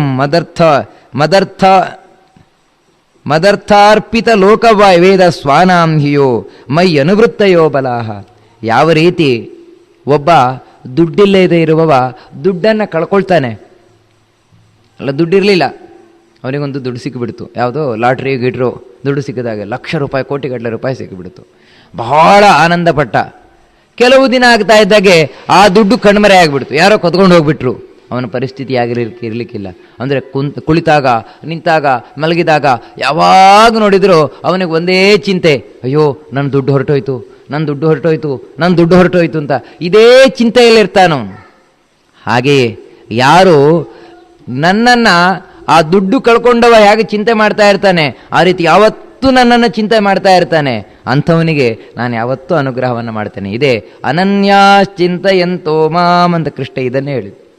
ಈ ರೀತಿ ಹೇಳಿ ಆ ಗೋಪಿಕಾ ಸ್ತ್ರೀಗೆ ತಾನು ಉತ್ತರವನ್ನು ಕೊಟ್ಟ. ನಂತರ ಆ ರಾತ್ರಿಯಲ್ಲಿ ಬಹಳಷ್ಟು ಅವರಿಗೆ ಆನಂದವನ್ನು ಉಂಟು ಮಾಡಿದ ಅಂತ ಶುಕಾಚಾರ್ಯರು ಪರೀಕ್ಷಿತನಿಗೆ ತಿಳಿಸಿಕೊಟ್ಟಾಗ, ಪರೀಕ್ಷಿತನಿಗೊಂದು ದೊಡ್ಡ ಪ್ರಶ್ನೆ ಬಂತಂತೆ. ಅವನು ಕೇಳ್ತಾನೆ ಶುಕಾಚಾರ್ಯರಿಗೆ, ಅಲ್ಲ ಶುಕಾಚಾರ್ಯರೇ, ಕೃಷ್ಣ ಯಾಕೆ ಅವತಾರ ಮಾಡಿ ಬಂದದ್ದು? ಧರ್ಮ ಸಂಸ್ಥಾಪನಾರ್ಥಾಯ ಸಂಭವಾಮಿ. ಧರ್ಮ ಸಂಸ್ಥಾಪನೆಗೋಸ್ಕರ ಅವತಾರ ಮಾಡಿ ಬಂದದ್ದು, ಹೌದು ತಾನೆ? ಹಾಗಿದ್ರೆ ಇದೇ ಅವನು ಮಾಡಿದ ಧರ್ಮ ಸಂಸ್ಥಾಪನೆಯೋ? ರಾತ್ರಿಯಲ್ಲಿ ಕಂಡು ಹೆಣ್ಮಕ್ಳೊಟ್ಟಿಗೆ ಕುಣಿದದ್ದೇ ಧರ್ಮ ಸಂಸ್ಥಾಪನೆಯೋ? ಇದು ಪ್ರಶ್ನೆ ಕೇಳಿಬಿಡ್ತಾನೆ ಪರೀಕ್ಷಿತ. ಸಂಸ್ಥಾಪನಾಯ ಧರ್ಮಸ್ಯ ಪ್ರಶಮಾ ಏತರಸ್ಯ ಚ ಅವತೋರ್ಣಿ ಭಗವಾನ್ ಅಂಶೇನ ಜಗದೀಶ್ವರ ಸಕತಂ ಧರ್ಮಸೇತೂನಾಂ ವಕ್ತಾಕರ್ತಾಭಿರಕ್ಷಿತ ಪ್ರತೀಪಮಾಚರತ್ ಬ್ರಹ್ಮನ್. ಯಾರು ಧರ್ಮದ ಬಗ್ಗೆ ಉಪದೇಶ ಕೊಡ್ತಾನೋ, ಯಾರು ಧರ್ಮ ಮಾಡ್ರಿ ಅಂತ ಹೇಳ್ತಾನೋ, ಯಾರು ಧರ್ಮಕ್ಕೋಸ್ಕರ ಅವತಾರ ಮಾಡಿ ಬರ್ತಾನೋ ಅವ್ರ ಈ ರೀತಿ ಕಂಡ್ಕಂಡು ಹೆಣ್ಮಕ್ಳೊಟ್ಟಿಗೆ ರಾತ್ರಿಯಲ್ಲಿ ಕುಣಿಯೋದು ಸರಿಯಾ? ರಾತ್ರಿ ಕಳೆಯೋದು ಸರಿಯಾ? ಇದೆಷ್ಟು ಸರಿ? ಅದು ಅವರಿಗೆಲ್ಲ ಮದುವೆ ಆಗಿದೆ ಇಷ್ಟಾಗಿ. ಆ ಗೋಪಿಕಾ ಸ್ತ್ರೀಯರೆಲ್ಲ ಅನೇಕ ಮಂದಿ ಮದುವೆ ಆಗಿದೆ. ಆ ಮದುವೆ ಆದ ಹೆಣ್ಮಕ್ಳೊಟ್ಟಿಗೆ ಈ ರೀತಿ ರಾತ್ರಿ ಇದು ಎಷ್ಟು ಸರಿ ಅಂತ ಹೇಳ್ತೀರಿ? ದೇವ್ರು ಮಾಡಿದ್ದೆಲ್ಲ ಚೆಂದ ಆಗಿದ್ರೆ ನಾ ಮಾಡಿದ್ದೆಲ್ಲ ತಪ್ಪ? ಇದೇನು ನನಗೆ ಅರ್ಥ ಆಗ್ತಾ ಇಲ್ಲ ಅಂತ ಪರೀಕ್ಷಿತ ಪ್ರಶ್ನೆ ಮಾಡೇ ಬಿಟ್ಟ ಶುಕಾಚಾರ್ಯರ ಬಳಿ. ಶುಕಾಚಾರ್ಯರು ಇದಕ್ಕೆ ಬಹಳ ಸುಂದರವಾದ ಉತ್ತರವನ್ನು ಕೊಡ್ತಾರೆ. ಧರ್ಮ ವ್ಯತಿಕ್ರಮೋ ದೃಷ್ಟ ಈಶ್ವರಾಣಾಂ ನಸಾಹಚ್ಚ ಸಾಹಸಂ ತೇಜೀಯಸಾಂನ ದೋಷಾಯ ವನ್ನೇಹೇ ಸರ್ವಭುಜೋ ಯಥ. ನೋಡಯ್ಯ ಪರೀಕ್ಷಿತ, ಧರ್ಮ ಅಧರ್ಮಗಳ ವಿಷಯದಲ್ಲಿ, ದೇವತೆಗಳ ವಿಷಯದಲ್ಲಿ ನಾವು ಯಾವತ್ತೂ ಯೋಚನೆಯನ್ನು ಮಾಡಬೇಕು. ಯಾಕಂತ ಹೇಳಿದ್ರೆ ನಮ್ಮ ಹಾಗೆ ನಾವು ಅವರನ್ನು ಲೆಕ್ಕಾಚಾರ ಮಾಡಲಿಕ್ಕೆ ಯಾವತ್ತೂ ಆಗುವುದಿಲ್ಲ. ನೋಡು, ಒಂದು ಕಸವನ್ನು ನೀನು ನೀರಲ್ಲಿ ಹಾಕಿದರೆ ನೀರೆಲ್ಲ ಕೊಳೆ ಆಗಿಬಿಡ್ತದೆ. ಅದೇ ಕಸವನ್ನು ಬೆಂಕಿಯಲ್ಲಿ ಹಾಕಿದರೆ ಸುಟ್ಟು ಭಸ್ಮ ಆಗಿಬಿಡ್ತದೆ. ಹಾಗೆ ನಾವು ನೀರಿದ್ದಾಗೆ, ಭಗವಂತ ಬೆಂಕಿ ಇದ್ದಾಗೆ. ಅವನು ಯಾವುದನ್ನೇ ಮಾಡಿದ್ರು ಅದು ಧರ್ಮ ಆಗುವುದಿಲ್ಲ, ಅಲ್ಲ ಅಧರ್ಮ ಆಗುವುದಿಲ್ಲ, ಧರ್ಮವೇ ಆಗಿರ್ತದೆ ಅದು. ಯಾಕಂತ ಹೇಳಿದ್ರೆ ತೇಜೀಯ ಸಾಮ್ನ ದೋಷಾಯ, ಅವನಿಗೇನು ಭಗವದ್ಭಕ್ತರಿಗೆ ಜ್ಞಾನಿಗಳಿಗೆ ಅವ್ರಿಗೇನು ಮಾಡಿದ್ರು ಅದು ಅಧರ್ಮ ಆಗುವುದಿಲ್ಲ. ಯಾಕಂತ ಹೇಳಿದ್ರೆ ಅವರು ಬೆಂಕಿ ಹಾಗೆ ಜ್ವಲಿಸ್ತಾ ಇರುವಂಥವ್ರು. ಅವರು ಆ ಎಲ್ಲ ಪಾಪವನ್ನು ತಾವು ಸುಟ್ಟಾಕಿ ಬಿಡುವಂತಹ ಶಕ್ತಿ ಉಳ್ಳವರು. ನೀವು ಏನೇ ಹೇಳಿ ನನಗೆ ಯಾಕೋ ಸರಿ ಕಾಣೋದಿಲ್ಲ, ಅವರು ಪಾಪ ಬರುವುದಿಲ್ಲ ಅಂತ ಮಾಡಿಬಿಡ್ಬೋದಾ ಅನ್ಯಾಯವನ್ನು? ಅಂದರೆ ನೈತತ್ ಸಮಾಚರೇ ಜಾತು ಮನಸಾಪಿ ಶನೀಶ್ವರ. ನೋಡು, ಜ್ಞಾನಿಗಳ ಮನಸ್ಸಿನ ಭಾವನೆ ಬೇರೆ ಇರ್ತದೆ, ನಮ್ಮ ಮನಸ್ಸಿನ ಭಾವನೆ ಬೇರೆ ಇರ್ತದೆ. ಅದರಿಂದಾಗಿ ಜ್ಞಾನಿಗಳು ಮಾಡಿದ್ದನ್ನೆಲ್ಲ ನಾವು ಮಾಡಲಿಕ್ಕೆ ಹೋಗಬಾರ್ದು, ದೇವರು ಮಾಡಿದ್ದನ್ನೆಲ್ಲ ಮಾಡಲಿಕ್ಕೆ ಹೋಗಬಾರ್ದು. ಮತ್ತು ದೇವರು ಹೇಳಿದ್ದನ್ನೆಲ್ಲ ನಾವು ಮಾಡಬೇಕು. ಯಾವುದನ್ನು ಮಾಡಬೇಕು ಅಂತ ಹೇಳಿದ್ದಾನೆ ಅದನ್ನು ಮಾತ್ರ ನಾವು ಮಾಡಬೇಕೇ ಹೊರತು ದೇವರು ಯಾವುದನ್ನು ತಾನು ಮಾಡಿದ್ದಾನೆ ಅದೆಲ್ಲ ನಾವು ಮಾಡಲಿಕ್ಕೆ ಹೋಗಬಾರ್ದು. ಹೇಗೆ ಅಂತ ಹೇಳಿದ್ರೆ ಅದಕ್ಕೆ ಉದಾಹರಣೆ ಹೇಳ್ತಾರೆ. ಶಿವ ವಿಷಪಾನ ಮಾಡಿದ ಅಂತ ನಮಗೆ ವಿಷಪಾನ ಮಾಡಲಿಕ್ಕಾಗತ್ತಾ? ಆಗುವುದಿಲ್ಲ. ಯಾಕಂತ ಹೇಳಿದ್ರೆ ಶಿವ ಅದನ್ನು ಜೀರ್ಣ ಮಾಡಿಕೊಳ್ತಾನೆ, ನಮಗೆ ಸಾಧ್ಯ ಆಗುವುದಿಲ್ಲ. ಕೃಷ್ಣ ಕಾಳಿಯನ ಮೇಲೆ ನರ್ತನ ಮಾಡಿದ ಅಂತ ನಮಗೆ ನರ್ತನ ಮಾಡಲಿಕ್ಕಾಗತ್ತಾ? ನಾವು ಹಾಳು ಅಂದ್ಕೊಂಡ್ರೆ ದೂರ ಓಡಿ ಹೋಗ್ತೇವೆ. ಕೃಷ್ಣ ಗೋವರ್ಧನ ಪರ್ವತ ಎತ್ತಿದ ಅಂತ ನಮಗೆ ಬಂಡೆಕಲ್ಲು ಎತ್ತಲಿಕ್ಕಾಗತ್ತಾ? ಎಲ್ಲವನ್ನು ನಾವು ಯೋಚನೆ ಮಾಡಬೇಕು. ಕೃಷ್ಣ ಮಾಡಿದ್ದನ್ನೆಲ್ಲ ನಾವು ಮಾಡುವುದಲ್ಲ.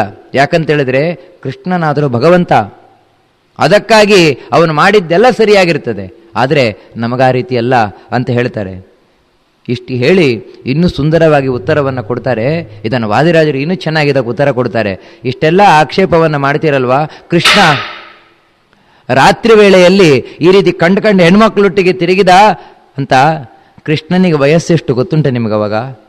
10 ವರ್ಷದ ಕೆಳಗೆ ಮಕ್ಕಳ ಟೀಕೆಯಲ್ಲಿ ಚಿತ್ತ ಸ್ತ್ರೀಯರಿಗೆ ಏರಗುವದೇ ಅರ್ತಿಯಿಂದರ್ಚಿಸಿದ ಗೋಕುಲದ ಕನ್ಯೆಯರ ಸತ್ಯ ಸಂಕಲ್ಪ ಬೇರೆ ತೀದ. ತುಂಬ ಚೆನ್ನಾಗಿ ಹೇಳ್ತಾರೆ. ಕೃಷ್ಣನಿಗೆ ಎಷ್ಟು ವರ್ಷ? ಆವಾಗ ಇನ್ನೂ 7-8 ವರ್ಷ. 7-8 ವರ್ಷದ ಮಗು ಒಂದು ಹೆಂಗಸನೊಟ್ಟಿಗೆ ಆಟ ಆಡಿದರೆ ಯಾರಾದರೂ ತಪ್ಪು ಕಲ್ಪನೆ ಮಾಡ್ಕೊಳ್ತಾರ? ಬುದ್ಧಿ ಸರಿ ಇಲ್ಲ ಅಂತ ಹೇಳ್ತಾರೆ. ಕಡೆ ಪಕ್ಷ 16 ವರ್ಷ ಆದರೂ ಆಗಿರಬೇಕು, ಆಮೇಲಾದರೂ ಏನಾದರೂ ತಪ್ಪು ಕಲ್ಪನೆ ಬರ್ಬೋದು. ಕೃಷ್ಣನಿಗೆ ಇನ್ನು 7-8 ವರ್ಷ, 10 ವರ್ಷವೂ ತುಂಬಿಲ್ಲ. ಮಕ್ಕಳ ಆಟಿಕೆಯಲ್ಲಿ ಚಿತ್ತ ಸ್ತ್ರೀಯರಿಗೆ ಎರಗುವುದೇ? ಅಷ್ಟಾದರೂ ಯೋಚನೆ ಮಾಡೋದು ಬೇಡವಾ? ಮತ್ತೆ ಗೋಪಿಕಾ ಸ್ತ್ರೀಯರು ತನ್ನ ಭಕ್ತರು ಅಂತ ಅವರ ಆಸೆ ಪೂರ್ಣೆ ಮಾಡಿದ ಹೊರತು ಇನ್ಯಾವ ರೀತಿಯಿಂದಲೂ ಪೂರ್ಣೆ ಮಾಡಲೇ ಇಲ್ಲ. ವಾದಿರಾಜರು ಹೇಳ್ತಾರೆ. ಶುಕಾಚಾರ್ಯರು ಇನ್ನೊಂದು ಉತ್ತರ ಕೊಡ್ತಾರೆ. ಅಲ್ಲಯ್ಯ ಪರೀಕ್ಷಿತ, ಇವತ್ತು ನೀನು ಯಾಕೆ ಪ್ರಶ್ನೆ ಮಾಡ್ತಾ ಇದ್ದೀಯಾ? ಅವತ್ತು ಗೋಪಿಕಾ ಸ್ತ್ರೀಯರ ಪತಿಯಂದಿರೇ ಪ್ರಶ್ನೆ ಮಾಡಲಿಲ್ಲ, ನೀನು ಯಾಕೆ ಪ್ರಶ್ನೆ ಮಾಡ್ತಾ ಇದ್ದಿ? ಅಲ್ಲ, ಅವ್ರಿಗೆ ಭಯ, ಕೃಷ್ಣ ಏನು ಮಾಡಿಬಿಡ್ತಾನೋ ಏನೋ ಭಯ ಅಂತ ಹೇಳಿದರೆ ಅದಕ್ಕೆ ಹೇಳ್ತಾರೆ. ಯಾಕೆ ಗೊತ್ತಾ ಅವ್ರು ಪ್ರಶ್ನೆ ಮಾಡಲಿಲ್ಲ? ಕೃಷ್ಣನ ಚಿಂತ್ಯ ಅದ್ಭುತ ಶಕ್ತಿಯಿಂದ. ನಾಸೂಯನ್ ನೃಪ ಕೃಷ್ಣಾಯ ಮೋಹಿತಾಸ್ತಸ್ಯ ಮಾಯಯ ಮನ್ಯಮಾನಾ ಸ್ವಪಾರ್ಶ್ವಸ್ಥಾನ್ ಸ್ವಾನ್ ಸ್ವಾನ್ ದಾರಾನ್ ವ್ರಜೋಕಸಃ. ಕೃಷ್ಣನ ಅದ್ಭುತವಾದ ಅಚಿಂತ್ಯವಾದ ಶಕ್ತಿಯಿಂದ ಏನಾಗಿತ್ತು ಅಂತ ಹೇಳಿದ್ರೆ, ಎಲ್ಲ ಗೋಪಾಲಕರು ರಾತ್ರಿ ಏನು ತಿಳ್ಕೊಂಡಿದ್ದಾರೆ ಅಂದರೆ ನಮ್ಮ ಹೆಂಗಸರು ನಮ್ಮ ಪಕ್ಕದಲ್ಲೇ ಮಲ್ಕೊಂಡಿದ್ದಾರೆ ಅಂತ ತಿಳ್ಕೊಂಡಿದ್ದಾರೆ. ಅದರಿಂದಾಗಿ ಮಾರನೇ ದಿನ ಯಾರು ಪ್ರಶ್ನೆಯೇ ಮಾಡಲಿಲ್ವಂತೆ, ರಾತ್ರಿ ಎಲ್ಲಿಗೆ ಹೋಗಿದ್ಯಾ ಅಂತ ಯಾರೂ ಕೇಳಲಿಲ್ವಂತೆ. ಯಾಕಂದರೆ ರಾತ್ರಿ ನಮ್ಮೊಟ್ಟಿಗೆ ಇದ್ಲಲ್ವ ನಮ್ಮ ಪತ್ನಿ, ಈ ರೀತಿ ತಿಳ್ಕೊಂಡಿದ್ರಿಂದ ಆ ಗೋಪಾಲಕರೇ ಪ್ರಶ್ನೆ ಮಾಡಲಿಲ್ವಂತೆ. ಅಂದರೆ ಭಗವಂತನ ಅಚಿಂತ್ಯಾದ್ಭುತ ಶಕ್ತಿ ಇಂತಿದ್ದಕ್ಕೆ ಕರೆಯುವುದು. ಮತ್ತೆ ಏನು ಮಾಡಿದ್ದ ಅಂದರೆ, ಗೋಪಿಕಾಸ್ತ್ರೀಯರು ತನ್ನ ಭಕ್ತರ ಆಸೆಯನ್ನು ಪೂರ್ಣೆ ಮಾಡುವುದು ಭಗವಂತನ ಕರ್ತವ್ಯ ತಾನೇ, ಭಕ್ತ ಪರಾಧೀನ ಅವನು. ಅದಕ್ಕಾಗಿ ಈ ರೀತಿ ತಾನು ಗೋಪಿಕಾಸ್ತ್ರೀಯರಿಗೆ ಆನಂದವನ್ನು ಕೊಟ್ಟಿದ್ದ ಹೊರತು ಇನ್ಯಾವ ದೃಷ್ಟಿಯಿಂದಲೂ ಇದನ್ನು ಕಲ್ಪನೆ ಮಾಡಲಿಕ್ಕಿಲ್ಲ ಅಂತ ಶುಕಾಚಾರ್ಯರು ತಾವು ಉತ್ತರವನ್ನು ಕೊಡ್ತಾರೆ. ಮತ್ತು ಇನ್ನೊಂದು ಬಾರಿ ಅಲ್ಲೊಂದು ಅಂಬಿಕಾವನ ಅಂತ, ಅಂಬಿಕಾವನ